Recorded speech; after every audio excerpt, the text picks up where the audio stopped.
এই দেখো, হয়তো তুমি এরকমই একটা রেসিপি খুঁজছিলে, খুব সাধারণ উপকরণ দিয়ে আর খুব কম তেলে বানিয়ে নেওয়া যায় টেস্টি একটা খাবার। এর জন্য লাগবে রুটি। এখানে আমি 5টা আটা রুটি বানিয়ে নিয়েছি, চাইলে এটা তোমরা ময়দা দিয়েও বানিয়ে নিতে পারো। এবার একটা পুর বানিয়ে নেবো। এর জন্য 4টে আলুকে সেদ্ধ করে খোসা ছাড়িয়ে ভালোভাবে স্ম্যাশ করে এর মধ্যে দিয়ে দিচ্ছি বড় সাইজের একটা পেঁয়াজ কুচি, কাঁচা লঙ্কা কুচি, পরিমাণ মতো লবণ আর ওই হাফ চামচ মতো ধনে গুঁড়ো। এই সব কিছু একসাথে ভালোভাবে মিশিয়ে রেখে দিলাম। এবার কড়াইতে 2 চা চামচ পরিমাণ তেল দিয়ে তাতে 5-6 কোয়া কুচি করা রসুন ভেজে নিয়ে তার মধ্যে ওই আলুর পুরটা দিয়ে দিলাম। এরপর নাড়তে নাড়তে পুরটা এক জায়গায় হয়ে আসলে কড়া থেকে নামিয়ে নেবে।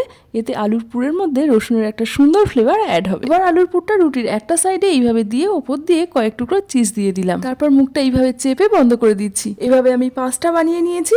এবার দেখো, কড়াইতে অল্প বাটার দিয়ে এটাকে এপিট ওপিট একটু সময় নিয়ে ভেজে নিচ্ছি। পিঠ ফিরিয়ে আমি আরেকটু বাটার দিয়ে দিয়েছিলাম।